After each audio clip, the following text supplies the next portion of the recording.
February 9th, 1586. Dawn breaks over Cartagena de Indias, the richest city in the Spanish Caribbean. Governor Don Pedro Fernández de Busto stands on the ramparts, squinting at the horizon. 23 ships have appeared overnight, anchored in the outer harbor. English colors. Drake's colors.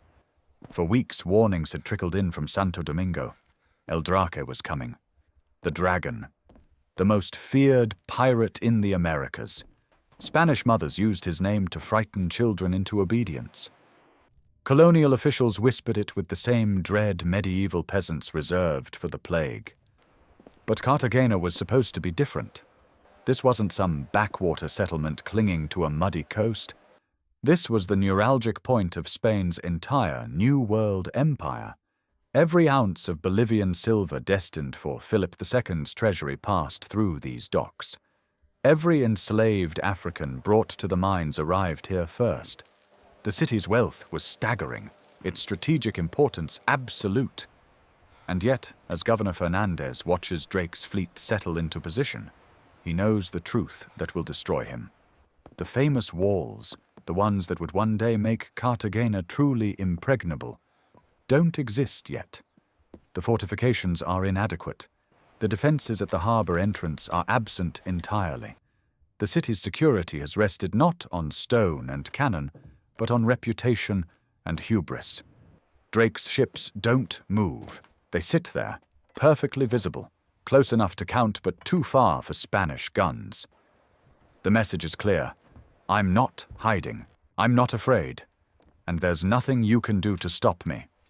Within hours, Cartagena will learn the terrible reality.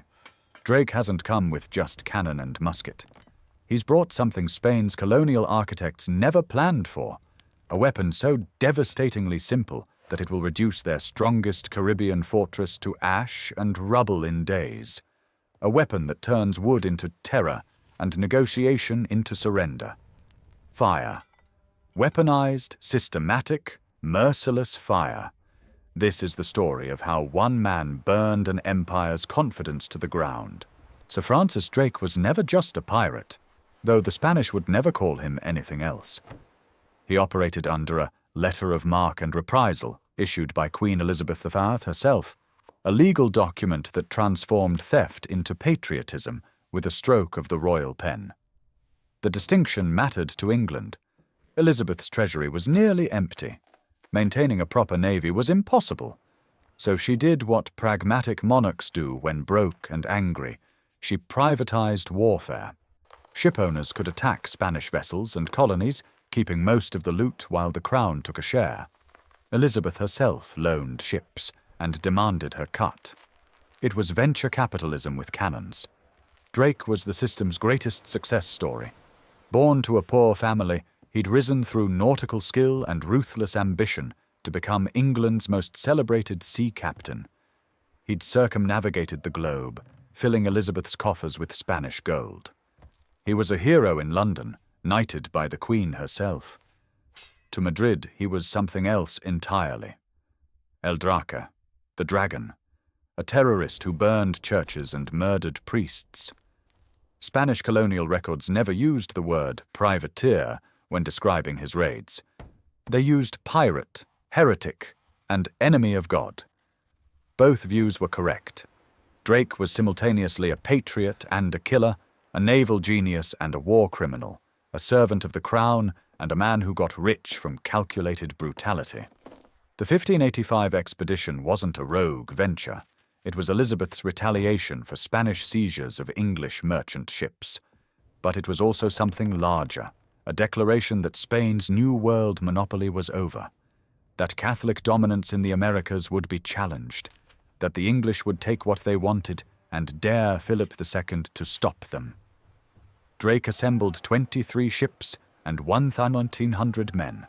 They sailed west with royal blessing and private greed driving them in equal measure. Santo Domingo fell first. Then they turned south toward the jewel of the Spanish Main. Cartagena de Indias was about to learn what it meant when a privateer's ambition aligned perfectly with a queen's rage. Cartagena had been founded in 1533 on the site of an indigenous settlement. Within a decade, It had become indispensable. Geography made it perfect. A deep, natural harbor, access to the interior via the Magdalena River, positioned between Spain's silver mines and the Atlantic crossing. By the 1580s, it was the wealthiest city between Mexico and Peru. Silver flowed through its docks. African slaves were processed through its markets under the asiento system. Spanish merchants lived in stone houses filled with imported furniture and religious art. The cathedral's construction was underway, meant to rival anything in Madrid. Everyone assumed the city was safe. Its location seemed naturally defensible.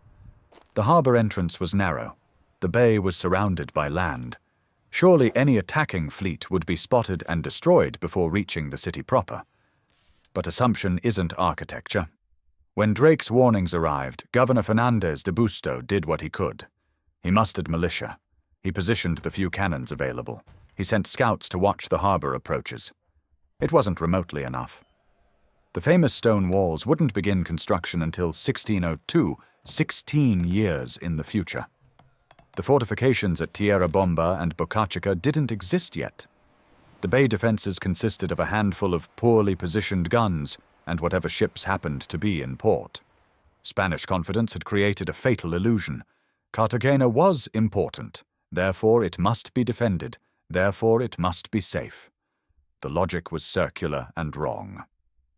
On February 9th, when Drake's fleet sailed unmolested into the outer harbor and anchored beyond cannon range, that illusion shattered. Spanish lookouts watched helplessly as English sailors calmly prepared for assault, close enough to see their faces, but too far to hurt them. Drake took his time. He studied the defenses, identified weak points, coordinated his forces. He wasn't in a hurry. Why would he be? The Spanish couldn't reach him, couldn't stop him, couldn't do anything but wait and watch their doom arrive at its own leisurely pace. The psychological torture was deliberate. Every hour Drake spent anchored safely in sight of the city was another hour of Spanish humiliation, another hour for fear to spread through Cartagena's streets, another hour for defenders to understand that their wealth meant nothing if their walls were imaginary. Drake's men carried the usual weapons of naval warfare: cannons, muskets, swords, and pikes. But they'd also brought something that would prove far more valuable: a carefully prepared arsenal of incendiary devices. Firebombs were crude but effective. Containers filled with pitch, sulfur, and oil, designed to shatter on impact and spread flames instantly. The materials were cheap, the construction simple. Any ship's carpenter could make them in quantity. More sophisticated was heated shot, cannonballs heated to extreme temperatures, potentially 200 to 1500 degrees Fahrenheit, then loaded and fired before they cooled. The process was dangerous. Gunpowder could ignite prematurely. Gun crews could be burned. But the effect on target was devastating. A regular cannonball punched holes in wood. A heated cannonball set wood on fire from the inside. Spanish ships and fortifications were ideal fuel. Tarred hulls, painted decks, dry Caribbean timber baking in tropical sun. Once ignited, they burned fast and hot, and there was no stopping it. Water was scarce. Fire brigades didn't exist. A ship hit with heated shot was a ship lost. Drake had used fire before, but never on this scale. At Santo Domingo weeks earlier, he'd experimented with burning tactics during the occupation. He'd learned that fire wasn't just destructive, it was psychologically unbearable. Soldiers could withstand cannon fire. They could endure musket volleys. But watching their city burn, block by block, broke something in them. Fire didn't just destroy property, it destroyed will. Drake understood this perfectly. His strategy for Cartagena wasn't built around killing Spanish soldiers. It was built around making surrender inevitable by making resistance unbearable. The weapons were ready. The city was exposed. All Drake needed was one successful breach, and fire would do the rest. Drake attacked at night, February 11th, 2 days after his arrival. He split his forces, ships to bombard the harbor, troops to land outside the city, and assault from an unexpected direction. The Spanish were ready, or thought they were. Militia stood at posts. Cannons were loaded. Officers shouted encouragement. They would fight for their homes, their wealth, their honor. Then the English ships opened fire. Not with solid shot, but with heated projectiles and firebombs. Spanish vessels anchored in the harbor erupted in flames. Defensive positions along the shore ignited. Within minutes, the waterfront was a wall of fire, smoke obscuring everything. Under cover of that chaos, Drake's ground forces struck. They moved fast, hitting the weakest point in Cartagena's perimeter. The Spanish line held for perhaps 20 minutes. Then it broke. The casualty figures are stunning in their modesty. 9 Spanish soldiers killed, 35 wounded. Drake lost even fewer. This wasn't a battle. It was a rout. Spanish defenders looked at the flames, looked at the disciplined English troops coming through the smoke, and ran. Governor Fernandez de Busto tried to rally them. He couldn't. The psychological collapse was total. Within an hour, Drake's men were inside the city. The English took the galleass anchored in harbor, then set it ablaze. They found more galleys beached nearby and stripped them for valuables before burning what remained. Cartagena had fallen so fast that many Spanish officials were captured in their homes, still dressed for bed. Drake established headquarters in the house of Captain Alonso Bravo, who'd been wounded in the brief fighting. The English raised their colors. Cartagena, the richest Spanish port in the Caribbean, was now an English possession. The looting began immediately, soldiers ignoring Drake's orders against unauthorized pillaging. They ransacked houses and churches, taking anything portable. But Drake had bigger plans than casual theft. He was going to hold the entire city for ransom. And if Spain refused to pay, he was going to burn every building to the foundation. On February 15th, official negotiations began. Drake opened with a demand for 400,000 pesos, an astronomical sum that would cripple the colonial treasury. Governor Fernandez and his advisors countered with 25,000 pesos, insulting in its inadequacy. Drake's response was methodical. He had his men select a block of houses and set them on fire. Then he waited. The Spanish didn't budge. Drake burned another block, then another. This wasn't rage, it was calculation. Drake was teaching the Spanish a lesson in economics. Every house destroyed was wealth lost forever. Every burned building was months of labor, and imported materials turned to ash. The longer negotiations dragged, the less Cartagena would be worth saving. Drake escalated beyond property. His men vandalized the cathedral he'd made his headquarters, destroying religious art, looting tombs, desecrating altars. This was targeted psychological warfare. Philip II styled himself the defender of Catholicism. Every sacred object Drake destroyed was a challenge to that authority, a demonstration that Spanish power, military and spiritual, couldn't protect anything. Drake threatened to demolish the unfinished Cathedral of Santa Catalina Alejandría entirely, not for tactical advantage, for spite. By the time negotiations resumed, Drake had burned approximately 250 houses and public buildings. Entire neighborhoods were gone. The commercial heart of the city was rubble and ash. The Spanish had no choice. They agreed to pay 107,000 ducats to save what remained. Drake formalized the collection with bureaucratic precision. He installed a scale in the Casa del Cordón and had citizens line up to surrender their personal gold and jewelry. The wealth of an entire city, weighed and measured piece by piece, handed over to the man who'd held a torch to their lives. Governor Fernandez de Busto wrote to Philip II afterward, "I do not know how to begin to tell your highness of my misfortune. The sentence captures everything, not our defeat or the enemy's victory, my misfortune." The governor knew this disaster would define him forever. Drake stayed for a month total. His men lived in Spanish houses, ate Spanish food, spent Spanish gold. It was a month-long exercise in humiliation, designed to prove that Spain couldn't protect even its most valuable colonial asset. Among the Spanish prisoners was Captain Alonso Bravo, the wounded officer whose house Drake had commandeered. Under the rules of ransom, Bravo could expect to pay heavily for his release. Officers were valuable hostages. But something unexpected happened. Drake and Bravo began talking. They shared meals, discussed tactics, found mutual respect. When Bravo's wife fell gravely ill, Drake showed mercy. He allowed Bravo to visit her, and, moved by genuine sympathy, lowered his ransom to just 600 pesos, a fraction of what he could have demanded. The anecdote is jarring because it's real. This was the same man who'd burned 250 buildings, who'd desecrated churches, who'd held an entire city hostage and extracted its wealth through systematic destruction. Drake was capable of industrial-scale cruelty and individual compassion simultaneously. He could order a neighborhood burned, then weep at a stranger's deathbed. He could orchestrate economic terrorism, then show kindness to his enemies.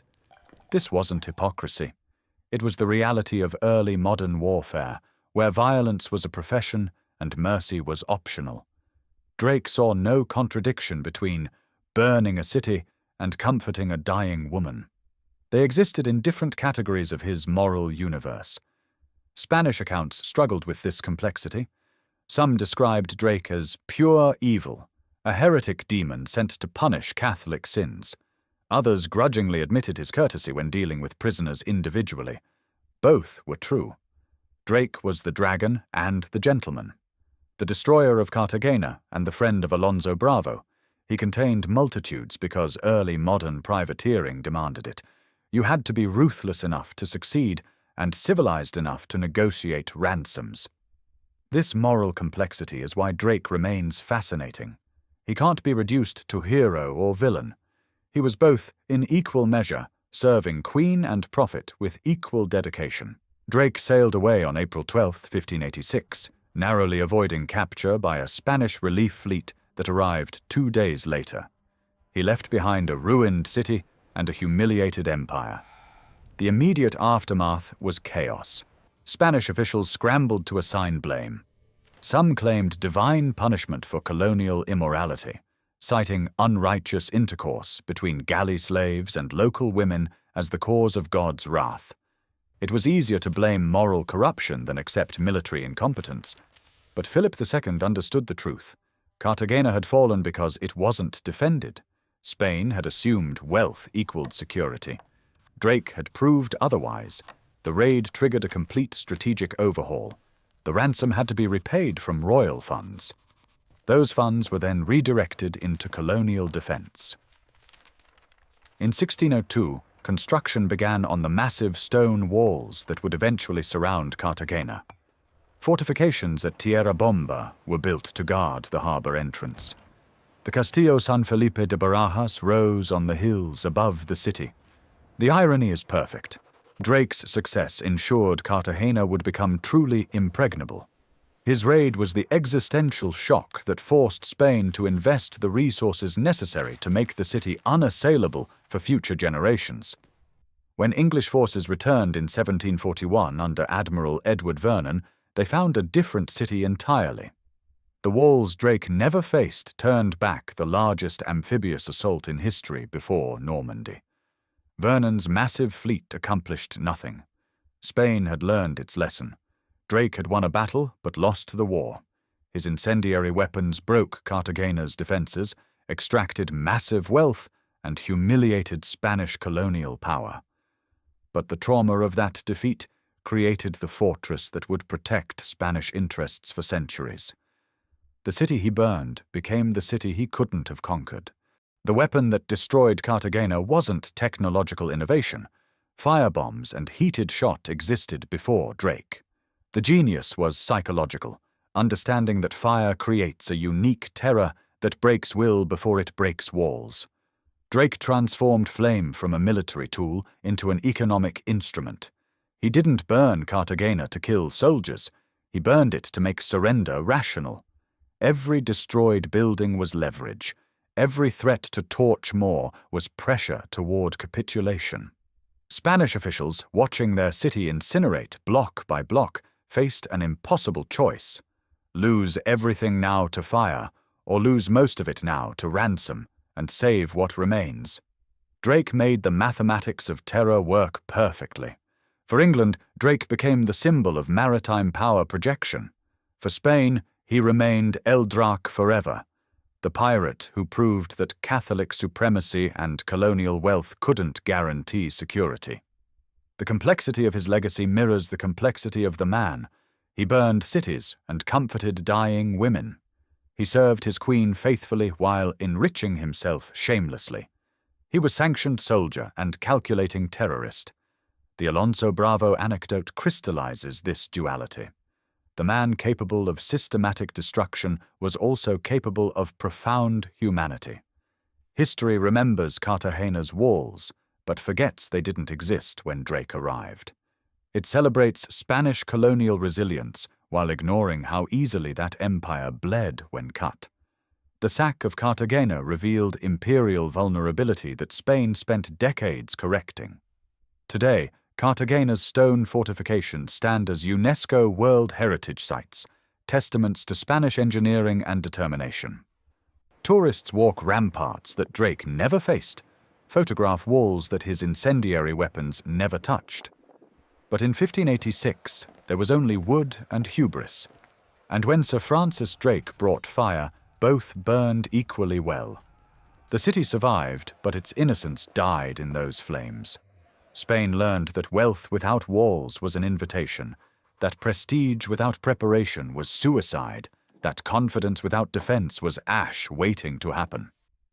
Drake's fire didn't just destroy buildings, it destroyed the illusion that Spain's New World empire was untouchable, and in doing so, it changed Caribbean colonial strategy forever, one burning block at a time.